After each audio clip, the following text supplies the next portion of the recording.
ஆண்டவரும் இரட்சகருமாகிய இயேசு கிறிஸ்துவின் நாமத்திலே உங்கள் யாவரையும் இந்த காலை வேளையிலே நான் வாழ்த்துகிறேன்.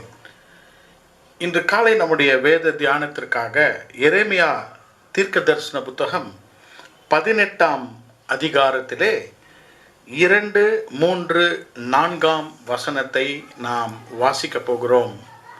We are going to read from Jeremiah chapter 18 from verse 2 to verse 4. நீ எழுந்து குயவன் வீட்டிற்கு போ, அங்கே என் வார்த்தைகளை உனக்கு தெரிவிப்பேன் என்றார். Arise and go down to the potter's house, and there I will cause thee to hear my words. அப்படியே நான் குயவன் வீட்டிற்கு போனேன், இதோ அவன் திரிகையினாலே வனைந்து கொண்டிருந்தான். Then I went down to the potter's house, and behold, he wrought a work on the wheels. குயவன் வனைந்து கொண்டிருந்த மண்பாண்டம் அவன் கையிலே கெட்டு போயிற்று. அப்பொழுது அதை திருத்தமாய் செய்யும்படிக்கு தன் பார்வைக்கு சரியாய் கண்டபடி குயவன் அதை திரும்ப வேறே பாண்டமாக வனைந்தான். And the vessel that he made of clay was marred in the hand of the potter. So he made it again another vessel, as seemed good to the potter to make it. ஆண்டவராகிய இயேசு நம்மோடு கூட இன்றைக்கு பேசும்படியாக அவர் சித்தம் கொண்டிருக்கிறார். நாம் வாசித்த இந்த வேத பகுதியிலே தேவனாகிய கர்த்தர் எரேமியா தீர்க்கதரிசியோடு கூட இஸ்ரவேல் தேசத்தை குறித்து அவர் ஒரு குயவனாகவும் இஸ்ரவேல் ஜனங்கள் களிமண்ணாகவும் சித்தரித்து அவர்களோடு கூட பேசுகிறார். 6ஆம் வசனத்தின் கடைசி பகுதியிலே களிமண் குயவன் கையில் இருக்கிறது போல் நீங்கள் என் கையில் இருக்கிறீர்கள். As the clay is in the hands of the potter, so are you in my hands. ஆண்டவராகிய தேவன் இஸ்ரவேல் தேசத்தை குறித்து அவர் பேசினாலும் எரேமியாவுக்கு தனிப்பட்ட விதத்திலே தம்முடைய வார்த்தைகளை அவர் விளங்க செய்தார். Our God always reveals himself in unexpected places with different personalities of his character. அவருடைய வித்தியாசப்பட்ட தன்மைகளை எதிர்பாராத இடங்களிலே தம்மை வெளிப்படுத்துகிற கர்த்தராக அவர் இருக்கிறார். கர்த்தருடைய நாமத்துக்கு மகிமை உண்டாவதாக. நம்முடைய ஆண்டவராகிய தேவன் ஒரு குயவனாக இருக்கிறார், நாம் களிமண்ணாக இருக்கிறோம்.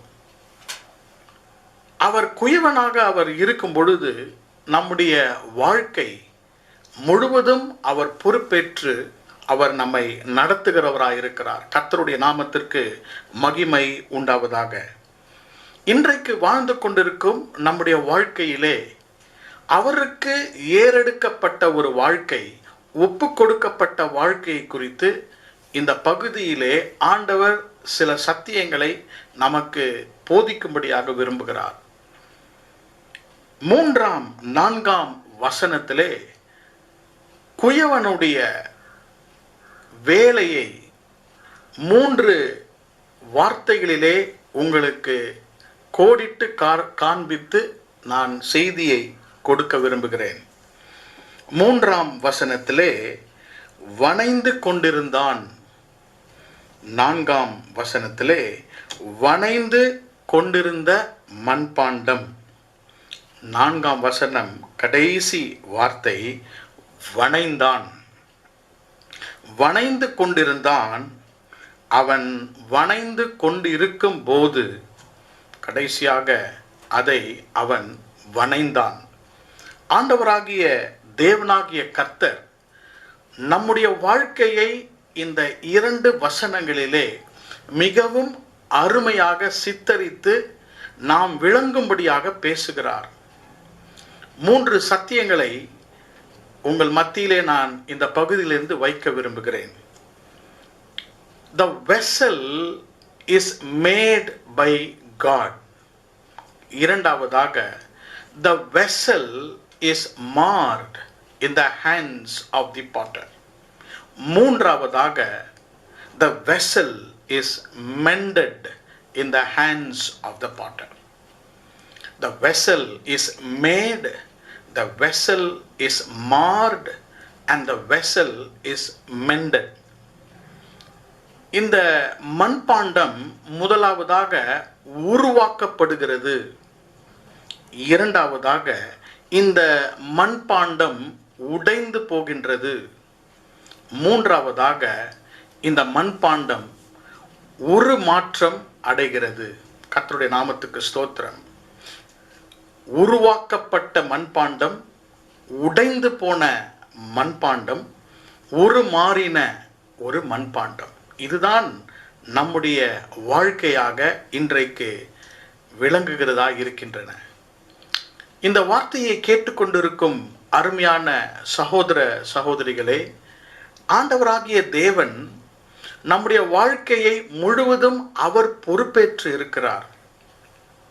அவருடைய சித்தத்திற்குள்ளாக, அவருடைய திட்டத்திற்குள்ளாக ஆசீர்வாதமுள்ள வாழ்க்கையாக நம்மை நடத்தும்படியாக விரும்புகிறார்.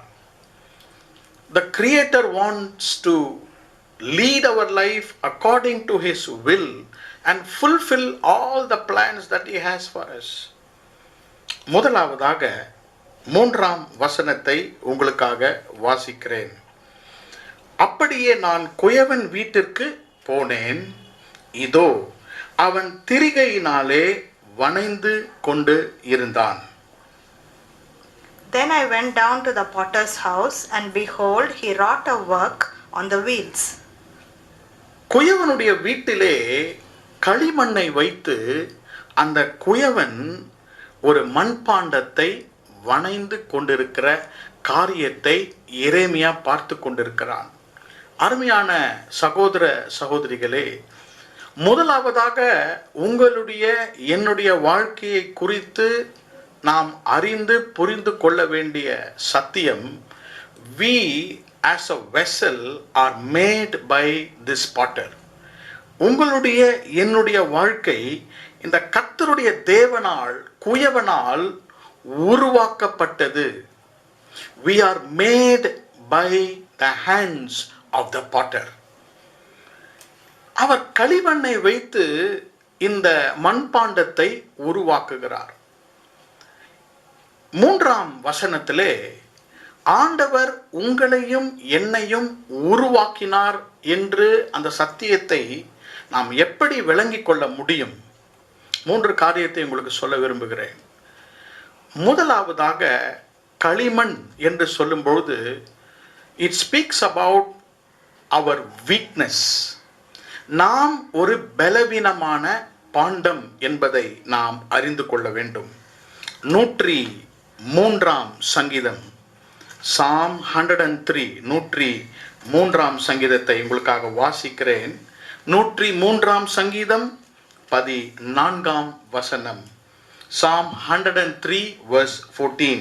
நம்முடைய உருவம் இன்னதென்று அவர் அறிவார், நாம் மண் நின்று நினைவு கூறுகிறார். For he knoweth our frame, he remembereth that we are dust. God knows our frame. God always remembers us that we are dust. களிமண் வெறும் தூசியோடும் தண்ணீரோடும் கலந்து உருவாக்கப்பட்ட ஒரு பொருள்.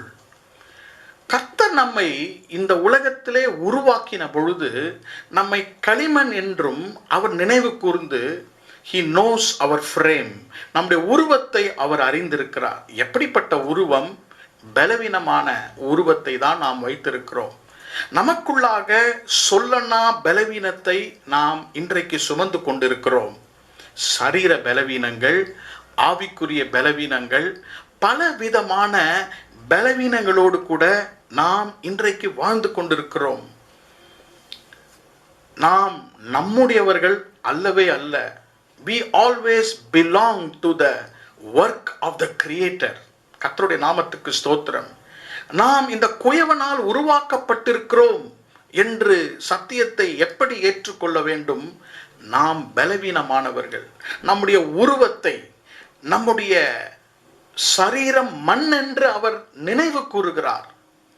இரண்டாவதாக வேதம் 2 கொரிந்தியர் 4ஆம் அதிகாரம் 7ஆம் வசனத்தை நீங்கள் வாசிப்பீர்களானால், 2 கொரிந்தியர் 4ஆம் அதிகாரம் 7ஆம் வசனத்தின் கடைசி பகுதியை உங்களுக்காக வாசிக்கிறேன்.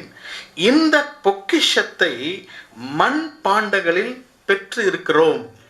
But we have this treasure in earthen vessels. We have this treasure in the earthen vessels. இயேசு கிறிஸ்துவாகிய அந்த ரட்சிப்பை மண்பாண்டங்களுக்குள்ளாக பொக்கிஷமாக வைத்திருக்கிறோம். கர்த்தர் நம்மை இன்றைய காலையிலே ஆசீர்வதிப்பாராக. Although we are a weak vessel, there is a wealth in this vessel. பலவீனமான மண்பாண்டமாக இருந்தாலும் இப்படிப்பட்ட மண்பாண்டத்துக்குள்ளாக ஒரு பலனை வைத்திருக்கிறார், ஒரு செல்வத்தை வைத்திருக்கிறார். அந்த செல்வம் தான் கர்த்தராகிய இயேசு கிறிஸ்து. வெளியே பார்க்கும் பொழுது நாம் பலவீனர்கள், ஆனால் உள்ளே நமக்குள்ளாக, நம்முடைய ஆவிக்குள்ளாக ஆண்டவராகிய தேவன் பொக்கிஷத்தை வைத்திருக்கிறார். Though we are weak, we are strong. பலவீனன் தன்னை பலவான் என்று சொல்லுவான். கர்த்தருடைய நாமத்துக்கு ஸ்தோத்திரம். இந்த குயவன் நம்மை உருவாக்கி, பலவீனமாக உருவாக்கி, அவருடைய பலத்தை, செல்வத்தை நமக்குள்ளாக வைத்திருக்கிறார். மூன்றாவதாக, அவர் நம்மை உருவாக்கினார் என்பதை வாசிக்கும் பொழுது அவர் ஞானத்தோடு நம்மை உருவாக்கி இருக்கிறார். We have a weakness in this vessel, we have a wealth in this vessel, but more than everything, there is the wisdom of the potter in this vessel. இந்த பாண்டத்தை அவர் நம்மை உருவாக்கின பொழுது ஞானத்தோடு உருவாக்கி இருக்கிறார். இன்றைக்கும் உங்களையும் என்னையும் நம்மையும் அவருடைய ஞானத்தால் நம்முடைய உருவத்தை உருவாக்கி இருக்கிறார். ஆகவேதான் ரோமர் 8ஆம் அதிகாரம் 28ஆம் வசனம் சொல்லுகிறது, சகலமும் நன்மைக்கு ஏதுவாக அவர் நடக்க செய்கிறார். நம்முடைய வாழ்க்கையிலே நடக்கிற சூழ்நிலைகள், பல காரியங்கள் நன்மைக்கு ஏதுவாக. All things work together. Many things are happening. அநேக காரியங்கள் நடக்கிறது. நல்ல காரியங்கள், கெட்ட காரியங்கள், நன்மைகள், தீமைகள், தோல்விகள். இந்த ஞானமுள்ள இந்த குயவன் என்ன செய்கிறார்? எல்லாவற்றையும் நன்மைக்கு ஏதுவாக மாற்றுகிறார். நாம் அவராலே உருவாக்கப்பட்டிருக்கிறோம், களிமண்ணாக உருவாக்கப்பட்டிருக்கிறோம்.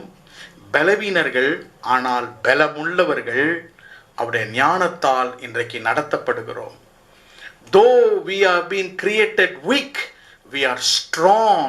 We have the wealth, Jesus, in our hearts, and we are led by his wisdom. அருமையான கர்த்தருடைய பிள்ளைகளே, இன்றைக்கு குயவனை அந்த திரிகையிலே வணைந்து கொண்டிருக்கும் பொழுது ஆண்டவர் இதை அழகுள்ள ஒரு மண்பாண்டமாக உருவாக்குகிறார். இரண்டாவதான சத்தியத்தை 4ஆம் வசனத்திலே நாம் வாசிப்போம். எரேமியா 18ஆம் அதிகாரம் 4ஆம் வசனத்தை நாங்கள் வாசிக்கிறோம்.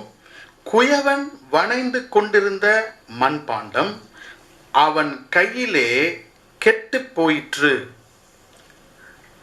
And the vessel that he made of clay was marred in the hand of the potter. குயவன் அதை வணைந்து கொண்டே இருக்கிறான். The potter was making, the vessel was made by the potter, but as he was in the process of making the vessel, it got marred in his hands.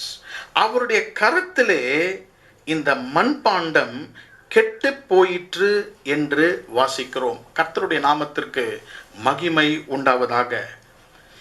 ஏன் அவர் வணைந்து கொண்டிருக்கும் பொழுது இந்த மண்பாண்டம் அவருடைய கரத்திலே கெட்டு போயிற்று. குயவனுடைய கரத்திலே குயவன் வணைந்து கொண்டிருந்த அந்த மண்பாண்டம் கெட்டு போவதன் காரணம் என்ன?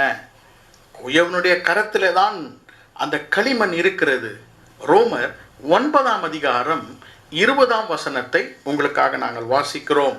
Romans chapter 9 and verse 20. அப்படியானால் மனுஷனே, தேவனோடு எதிர்த்து தர்க்கிக்க நீ யார்?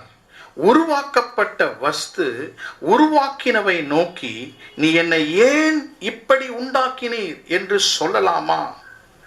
Nay, but O man, who art thou that repliest against God? Shall the thing formed say to him that formed it, why hast thou made me thus? உருவாக்கின தேவனாகிய குயவனை பார்த்து அவர் உருவாக்கின பாத்திரம் என்ன கேள்வியை கேட்கிறது? நீர் ஏன் என்னை இப்படி உருவாக்கினீர்? Why did the vessel in the hand of the potter get marred?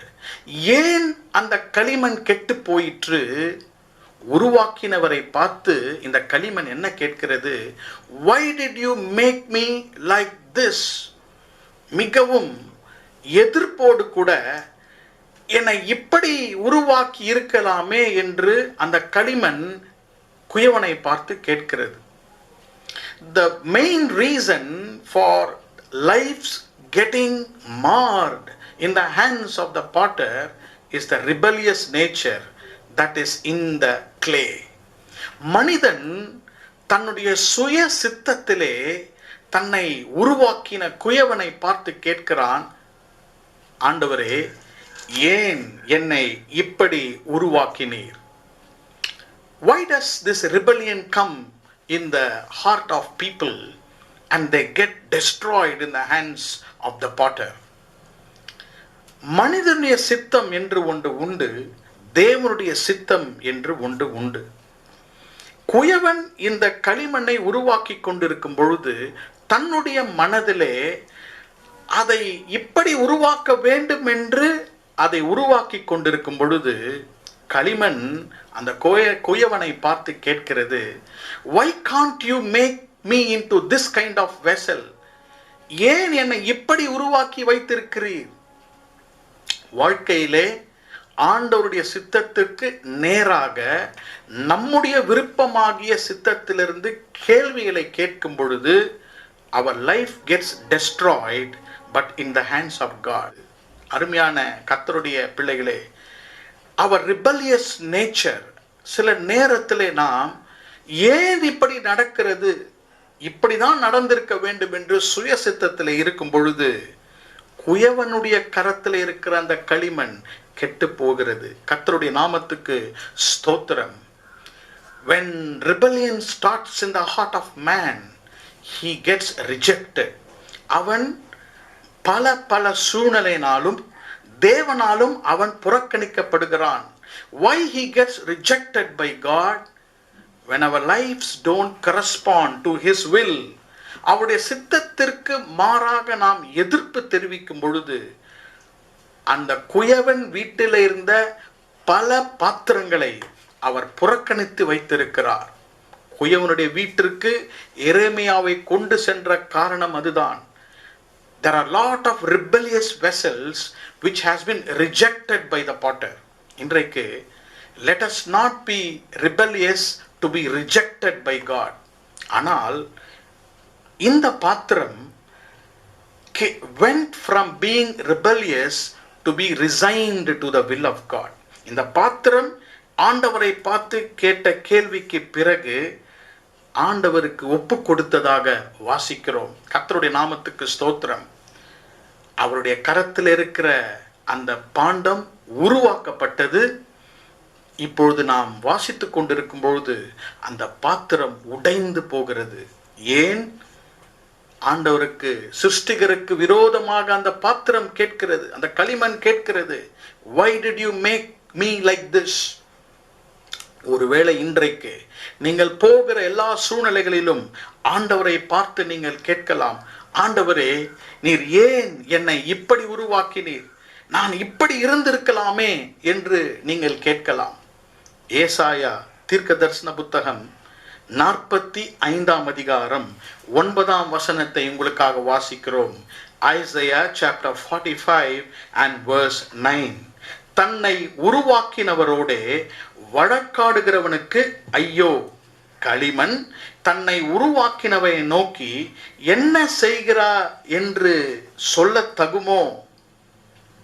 Woe unto him that striveth with his maker. Let the potsherd strive with the potsherds of the earth. Shall the clay say to him that fashioneth it, What makest thou, or thy work? He hath no hands. Look at the questions that clay is asking the maker. Do you have hands? உமக்கு கரங்கள் இருக்கிறதா?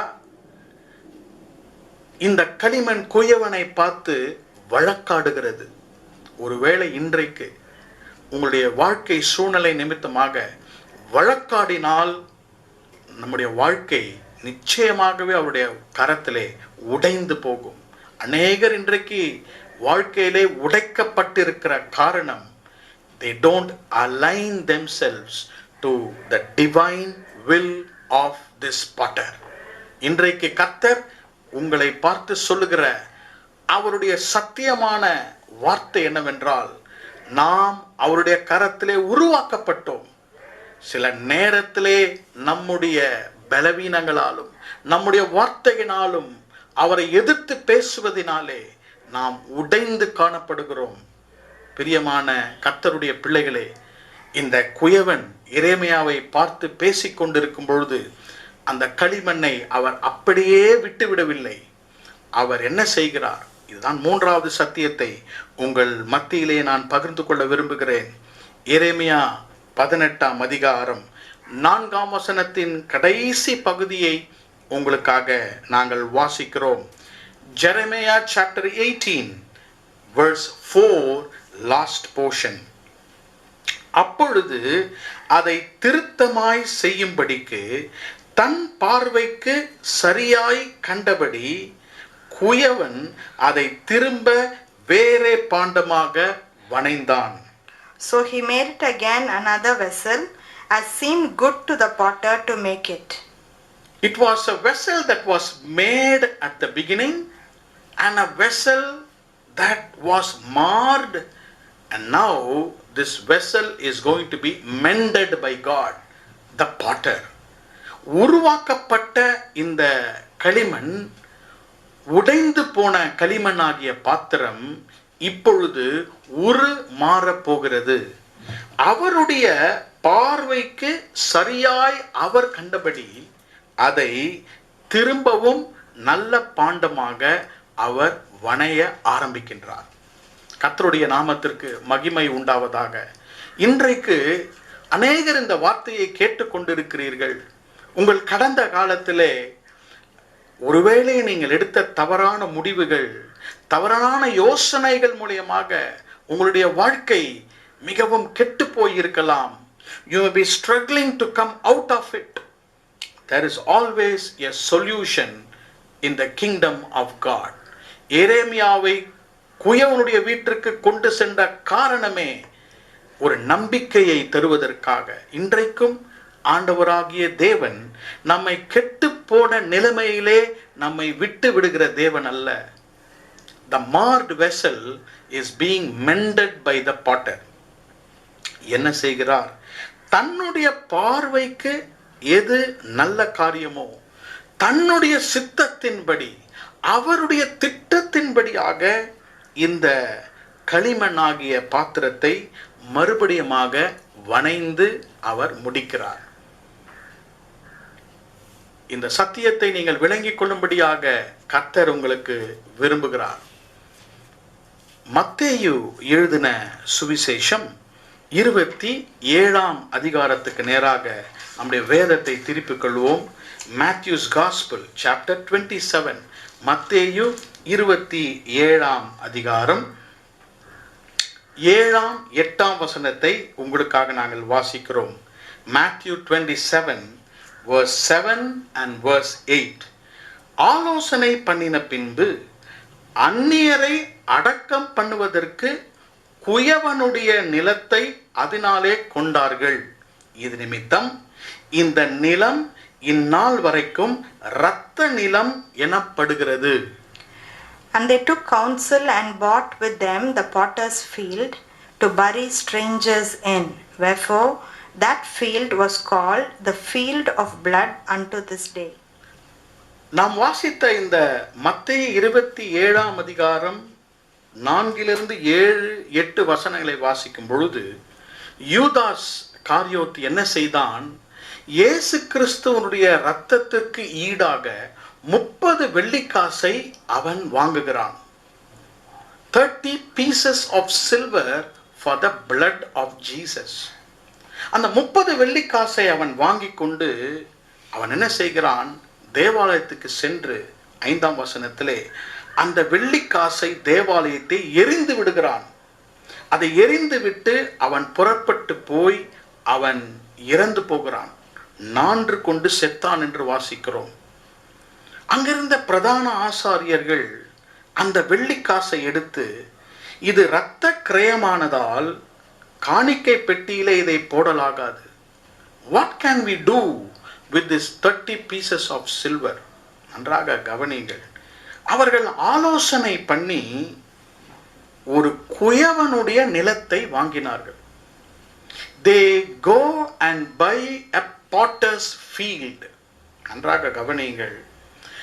எதற்காக ஒரு குயவனுடைய நிலத்தை வாங்குகிறார்கள்? அந்நியரை அடக்கம் பண்ணுவதற்கு. அந்நியர் என்றால் யூதர் அல்லாத அநேகரை அந்த இடத்துல அடக்கம் பண்ணலாம் என்று இயேசுவின் இரத்தத்தின் கிரயம் கொண்ட 30 வெள்ளிக்காசை கொண்டு அதை வாங்குகிறார்கள். கர்த்தருடைய நாமத்துக்கு ஸ்தோத்திரம். இன்றைக்கு வரைக்கும் அந்த நிலத்திற்கு பெயர் இரத்த நிலம் என்று சொல்லுகிறார்கள்.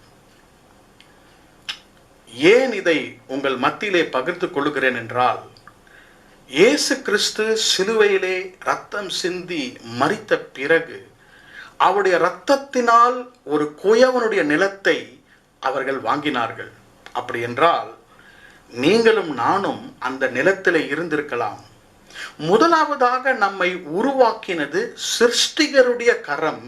இப்பொழுது உருவாக்குறது சிலுவையின் கரம். The first hand that created you is the Creator's hand, and now we are in the potter's field and we have been bought by the blood of Jesus, and now we are bought by the crucified hand. ஒருவேளை சிருஷ்டிகருடைய கரத்தால் உருவாக்கப்பட்ட நம்முடைய வாழ்க்கை அவருடைய கரத்திலே கெட்டு போயிருக்கலாம். இன்றைக்கு இயேசு தம்முடைய இரத்தத்தை சிந்தி கெட்டு போன நம்முடைய வாழ்க்கையை தம்முடைய இரத்தத்தினால் அந்த குயவனுடைய நிலத்தை வாங்கி இன்றைக்கு அந்த குயவனுடைய வீட்டிலே எரேமியா பார்த்து கொண்டிருக்கும் பொழுது மறுபடியுமாக அந்த களிமண்ணை வணைகிறான். முதலாவதாக வணைந்தது சிருஷ்டிகருடைய கரம். ஆனால் இன்றைக்கு அது கெட்டு போன பிறகு வணைகிற கரம் ஆணி பாய்ந்த இயேசு கிறிஸ்துவனுடைய அறையப்பட்ட கரங்கள். இன்றைக்கு உங்களுடைய வாழ்க்கையை என் வாழ்க்கை சீர்குலைந்து போயிற்று என்று நீங்கள் ஒருவேளை நினைத்தால், the crucified, nail-pierced hands of Jesus is willing to mold and mend your life. என் வாழ்க்கையை என்னால் மாற்ற முடியாது, முடிந்து விட்டது, கேள்விக்குறி என்று நீங்கள் நினைக்கலாம். இன்றைக்கு ஒருவேளை அந்த குயவனுடைய வீட்டிலே அநேக பாத்திரங்கள் இருந்தது, அநேக களிமண் பாத்திரங்கள் இருந்தது. many vessels were out of the wheel, rejected in the corner. ஒரு குயவனுடைய வீட்டிலே நீங்கள் போவீர்களானால் உடைந்த பாத்திரங்கள், தேவையில்லாத பாத்திரங்கள் அநேகம் மூல முடுக்கில் இருந்தது. அந்த குயவனுடைய வீட்டின் நிலத்தை இயேசுடைய இரத்தத்தால் வாங்கி நம்மை அவர் இன்றைக்கு சேர்த்து கொண்டிருக்கிறார். உடைந்த வாழ்க்கை, நறுங்குண்ட வாழ்க்கை, எல்லாவற்றையும் அவருடைய கரங்கள், our lives might be broken in pieces. தூள் தூளாக நம்முடைய வாழ்க்கை உடைந்திருக்கலாம். குயவன் வீட்டிலே நாம் இருக்கலாம். என்னுடைய வாழ்க்கை உடைந்து போயிருக்கிறது என்று நாம் சொல்லலாம். இந்த குயவனுடைய கரம், இயேசு கிறிஸ்துவாகிய குயவன், ஆணி கிளவப்பட்ட கரங்கள் உங்களுடைய வாழ்க்கை இன்றைக்கு எடுத்து உருவாக்க அவர் வல்லவராய் இருக்கிறார். நாம் என்ன செய்ய வேண்டும்? அவருடைய கரத்திலே அவருடைய சித்தத்திற்கு நாம் ஒப்பு கொடுக்க வேண்டும். கர்த்தர் உங்களை ஆசீர்வதிப்பாராக. உங்களுக்காக நான் ஜெபிக்க விரும்புகிறேன். உருவாக்கப்பட்ட பாத்திரம் நாம், ஆனால் உடைந்து போன பாத்திரமாய் இருக்கிறோம். ஆனால் ஆண்டவராகிய இயேசு என்ன செய்கிறார்? ஒரு குயவனாக நம்முடைய வாழ்க்கையை மறுபடியுமாக உருமாற்றி புது வாழ்வை நமக்கு தர அவர் வல்லமையுள்ளவராயிருக்கிறார். இன்றைக்கு நீங்கள் அதை விசுவாசித்தால், இயேசுவின் மேல் உங்களுடைய நம்பிக்கையை வைத்தால், உங்கள் வாழ்க்கையை கர்த்தர் மாற்ற வல்லவராயிருக்கிறார். கண்களை மூடி நாம் ஜெபிப்போம். அன்பின் பிதாவே, நீர் ஒரு குயவனாய் இருக்கிறீர், நாங்கள் களிமண்ணாக இருக்கிறோம். நீர் எங்களை உருவாக்கினீர். நாங்கள் பலவீனமான பாண்டங்கள், நாங்கள் குலைந்து உடைக்கப்பட்டு இருக்கிறோம். ஆனாலும் ஆண்டவரே, இன்றைக்கு உம்முடைய கரத்திலே சீர்குலைந்த எங்களுடைய வாழ்க்கை இன்றைக்கு உம்முடைய இரத்தத்தினால், உம்முடைய ஆணி கிடவப்பட்ட கரத்தினால் எங்களை மறுபடியுமாக எடுத்து வணைந்து எங்களை ஆசீர்வதிக்க சித்தமாயிருக்கிறீர். Many people who are hearing this message might have lost hope in their life. நம்பிக்கையை இழந்து அவர்கள் வாழ்ந்து கொண்டிருக்கலாம். இன்றைக்கு கர்த்தாவே, இந்த சத்தியத்தின் மூலமாக உம்முடைய கரத்தை நீட்டி அவருடைய வாழ்க்கையை மறுபடியுமாக வணையும்படியாக நாங்கள் ஒப்பு கொடுக்கிறோம். Always your plan will always be done in our life. உம்முடைய சித்தம், உம்முடைய திட்டம் எப்பொழுதும் எங்கள் வாழ்க்கையிலே நிறைவேற வல்லமையாக இருக்கிறது. கர்த்தாவே, உம்மை ஸ்தோத்திரிக்கிறோம்.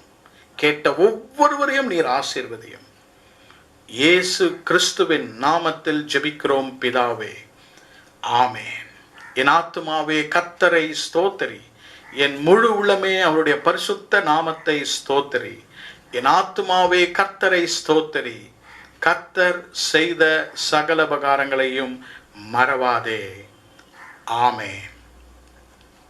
நம்முடைய கர்த்தராகிய இயேசு கிறிஸ்துவினுடைய கிருபையும், பிதாவாகிய தேவனுடைய அன்பும், பரிசுத்த ஆவியானவருடைய அந்யோன்ய ஐக்கியமும் நம்மோடும் நம் குடும்பத்தாரோடும் இன்றும் என்றும் சதா காலங்களிலும் இருப்பதாக. ஆமென். கர்த்தர் உங்களை ஆசீர்வதித்து உங்களை நடத்துவாராக.